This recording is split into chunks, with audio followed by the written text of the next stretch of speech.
Assalamualaikum warahmatullahi wabarakatuh. Halo everyone. Perkenalkan, nama saya Novita Ramadhani dengan NPM 22130210289 dari kelas 3A8 dengan program studi manajemen Fakultas Ekonomi Universitas Islam Kadiri Kediri. Di sini saya akan menyampaikan ringkasan materi mata kuliah komunikasi bisnis selama semester 3. Pembahasan yang pertama yaitu ruang lingkup komunikasi bisnis. Komunikasi bisnis adalah kegiatan berkomunikasi yang dilakukan dalam kegiatan berbisnis. Beberapa hal yang terlibat dalam proses komunikasi bisnis antara lain, yang pertama, ada tujuan yang hendak dicapai, dan yang kedua, terjadi pertukaran informasi, gagasan, opini, atau instruksi.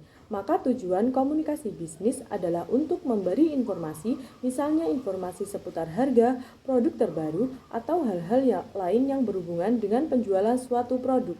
Bab kedua yaitu membahas tentang komunikasi antar pribadi. Komunikasi yang berlangsung antara individu dengan individu dianggap sebagai komunikasi secara tatap muka atau face to face. Ciri-ciri komunikasi antar pribadi yaitu keterbukaan, empati, dukungan, rasa positif, dan kesetaraan. Lalu, bab 3 akan membahas komunikasi dalam organisasi. Komunikasi dalam organisasi mencakup aliran informasi, hubungan antar anggota organisasi, dan pengelolaan komunikasi untuk mencapai tujuan organisasi. Bab keempat yaitu teknologi komunikasi dan informasi dalam New Economy, membahas bagaimana teknologi mempengaruhi komunikasi bisnis, penggunaan internet, media sosial, aplikasi kolaboratif, dan alat-alat teknologi lainnya telah mengubah cara bisnis berkomunikasi dan meningkatkan efisiensi. Bab kelima yaitu perencanaan pesan-pesan bisnis. Perencanaan pesan-pesan bisnis adalah proses komposisi penyusunan pesan bisnis yang terdiri dari beberapa tahapan. Proses itu sendiri terdiri dari perencanaan tujuan audiens, ide, saluran, pengorganisasian ide, membuat draft, merangkai kata atau kalimat atau paragraf, dan merevisi. Lalu kita akan beralih ke pembahasan bab 6 yaitu pengorganisasian pesan-pesan bisnis. Pengorganisasian pesan-pesan bisnis mencakup tata letak, struktur, dan urutan pesan agar mudah dipahami dan mempengaruhi audiens dengan baik. Pada bab 7, revisi pesan-pesan bisnis. Revisi merupakan tahap akhir dalam proses penyusunan pesan bisnis. Pada tahap ini dilakukan kegiatan penyuntingan, menulis ulang pesan, memproduksi pesan, dan mencetak pesan. Tahap revisi itu perlu dilakukan untuk memastikan bahwa pesan yang direncanakan dan disusun sudah bebas dari kesalahan. Berikutnya pada bab 8 yaitu penulisan pesan rutin dan good news. Pesan rutin adalah pesan yang berkaitan dengan kegiatan bisnis sehari-hari yang berulang, perlu dilakukan atau dijawab secepatnya. Pesan rutin sangat beragam dengan menggunakan pendekatan langsung seperti surat masuk, surat keluar, keluhan, dan rekomendasi. Good news adalah pesan yang memberikan informasi positif atau kebaikan kepada penerima. Pesan semacam ini harus memperhatikan gaya penulisan yang positif, tetap singkat, dan menekankan pada kejelasan informasi positif yang disampaikan. Dan pada bab 9 yaitu dasar-dasar korespondensi bisnis.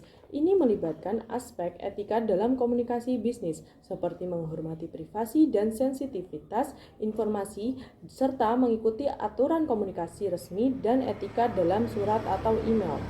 Kemudian pembahasan pada bab 10 penulisan surat lamaran kerja dan wawancara kerja meliputi strategi dalam menulis surat lamaran yang menarik perhatian perekrut dengan fokus pada kesesuaian kualifikasi dan pengalaman dengan posisi yang dilamar. Persiapan wawancara kerja termasuk menjawab pertanyaan dengan baik, menyampaikan informasi dengan percaya diri, dan menunjukkan kemampuan dan kecocokan yang diperlukan untuk posisi yang dilamar. Pada bab 11 yaitu penulisan laporan bisnis dan penulisan laporan singkat. Penulisan laporan bisnis dan laporan singkat melibatkan penyusunan dokumen resmi yang berisi informasi terperinci tentang kinerja bisnis atau topik tertentu. Dan kita memasuki pembahasan yang terakhir yaitu pada bab 12 negosiasi bisnis. Negosiasi bisnis mencakup proses perundingan antara pihak-pihak yang terlibat dalam transaksi bisnis untuk mencapai kesepakatan yang saling menguntungkan. Sebelumnya, saya telah menyampaikan ringkasan materi dari bab 1 sampai bab 12. Sekarang kita beralih kepada studi kasus. Studi kasus yang saya ambil di sini yaitu strategi komunikasi PT Indofarma Tbk dalam membangun kepercayaan konsumen di masa pandemi. PT Indofarma Tbk adalah perusahaan multinasional yang menghasilkan berbagai macam-macam produk farmasi dan menjadi produsen obat-obatan. Tujuan dari penelitian ini adalah untuk menjelaskan strategi komunikasi yang dilakukan oleh PT Indofarma Tbk dalam membangun kepercayaan konsumen di masa pandemi dan menjelaskan upaya yang dilakukan PT Indofarma Tbk dalam mencapai kepercayaan konsumen yang positif. Tentu, di masa pandemi ini, media menjadi salah satu bagian strategi komunikasi yang dilakukan public relation untuk membangun kepercayaan konsumen. Hal tersebut dilakukan dengan mengedukasi masyarakat mengenai kesehatan agar dapat meningkatkan kualitas kesehatan masyarakat sehingga terbentuk kepercayaan konsumen. Permasalahan pada studi kasus kali ini yaitu untuk mengetahui bagaimana strategi public relation yang digunakan oleh PT Indofarma Tbk dalam membangun kepercayaan konsumen. Pembahasan dan penyelesaian dalam studi kasus kali ini yaitu public relation sebagai pendukung PT Indofarma Tbk dalam menjalankan fungsinya. Public relation memiliki tujuan untuk dapat membangun citra organisasi yang baik untuk masyarakat dan khalayak luas. Kegiatan public relation semenjak masa pandemi ini meningkat baik secara internal dan juga eksternal. Sesuai dengan tujuan visi misi perusahaan di dalam corporate communication memiliki kegiatan untuk dapat membangun branding image PT Indofarma Tbk, menjaga image perusahaan, menyampaikan pesannya dari perusahaan kepada masyarakat atau konsumen, menciptakan reputasi yang baik untuk perusahaan. Strategi komunikasi yang dilakukan oleh PT Indofarma Tbk dalam membangun kepercayaan konsumen di masa pandemi menggunakan strategi public relation dan proses yang dilakukan yaitu fact-finding, planning, communication, dan evaluation. Sekian penjabaran materi dan studi kasus dari saya. Bila ada kurangnya, saya mohon maaf. Wassalamualaikum warahmatullahi wabarakatuh.